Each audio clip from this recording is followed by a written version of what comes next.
For decades, engineers and travelers alike have dreamed of ultra-fast air travel. Imagine cutting an 8-hour international flight down to just 3. That's the promise of a passenger plane cruising at over 1,000 miles per hour. Sounds futuristic, right? But here's the truth. Building one isn't just difficult, it's nearly impossible with current technology. You might ask why? Let's break it down.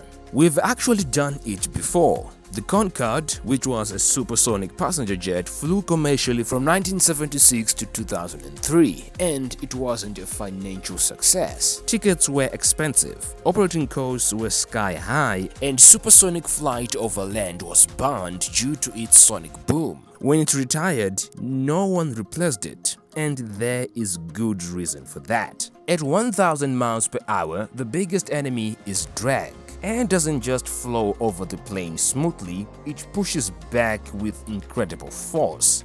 And here's the kicker, drag increases with the square of speed. That means doubling your speed doesn't double the resistance, it quadruples it. To overcome that, you need massive amounts of thrust, which means more fuel and more heat. You can't use regular jet engines at those speeds.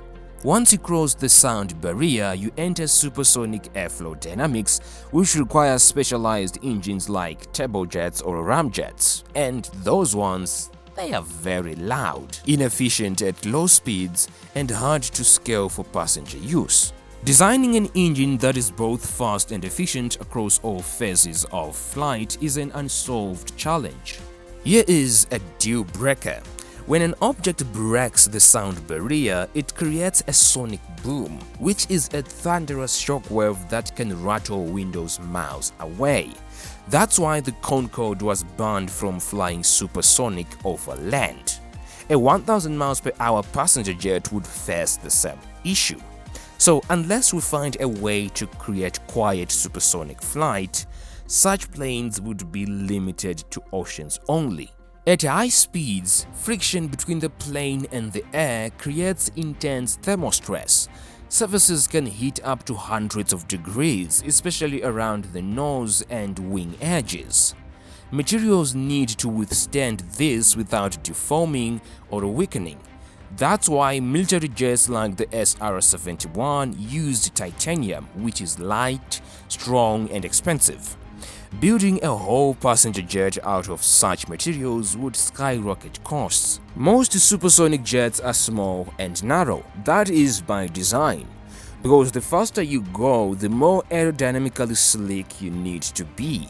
But here is the problem. Passenger planes need to carry people, luggage, fuel, and cargo. Making a jet big enough to be practical and fast enough to break 1,000 miles per hour creates a design conflict. The physics just don't play nice. Fast planes are gas guzzlers.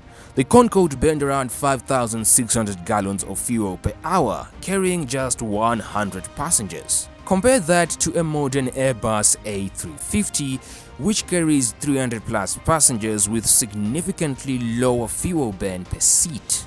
A 1,000 miles per hour jet would burn even more. In an age where fuel efficiency and carbon emissions matter more than ever, this becomes a major roadblock.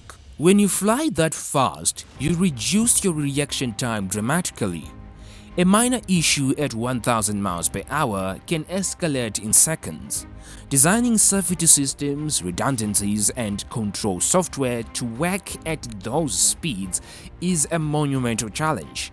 And then of course there is the aviation regulators, who aren't going to greenlight such a project without years, maybe decades of testing. Now let's be honest. Building a 1,000 miles per hour airliner could cost billions in R&D alone. Operating one could be incredibly expensive. So who is buying the tickets? Business travelers might, but only if the ticket is under $10,000. And if only a few people can afford it, airlines won't make money and investors won't buy it. That's what ultimately killed the Concorde. Companies like Boom Supersonic and NASA are working on quiet supersonic flight, with better materials, advanced aerodynamics, and more efficient engines.